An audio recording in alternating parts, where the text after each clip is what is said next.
கர்த்தர் இந்த மாதத்திற்கான வாக்குத்தத்தத்தை நமக்கு கொடுத்திருக்கிறார். அதை வாசித்து எசையா தீர்க்கதரிசியின் புஸ்தகம் 26ஆம் அதிகாரம் 3ஆம் வசனம். உம்மை உறுதியாய் பற்றி கொண்ட மனதையுடையவன் உம்மையே நம்பி இருக்கிறபடியால் நீர் அவனை பூரண சமாதானத்துடன் காத்துக்கொள்வீர். சமாதானத்தை நமக்காய் வைத்து போன தேவன் உங்களுக்காக பூரண சமாதானத்தை அவர் கொடுக்க வல்லமை உள்ளவராயிருக்கிறார். யாருக்கு கர்த்தர் இதை தருகிறார்? உறுதியாய் பற்றி கொள்ளுகிறவர்கள், அவரையே நம்பி இருக்கிறவர்கள். 2 கூட்டத்தார். விட்டு விட்டு ஆண்டவரை பிடிக்கிறவங்க இல்லை.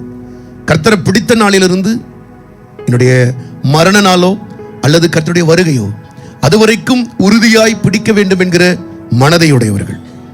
2வது கூட்டத்தார் எல்லாரையும் நம்பிக்கொண்டு இயேசுவை நம்புகிறவர்கள் அல்ல, இயேசுவை மட்டுமே நம்புகிறவர்கள்.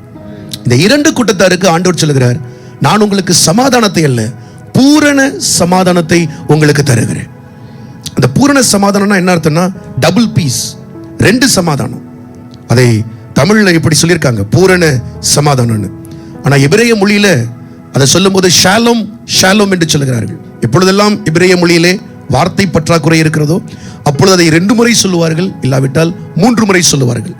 பரிசுத்தர் என்கிற பதத்திற்கு அதிகமான வார்த்தை இல்லாதபடினாலே அவர்கள் போட்ட வார்த்தை தான் பரிசுத்தர் பரிசுத்தர் பரிசுத்தர்.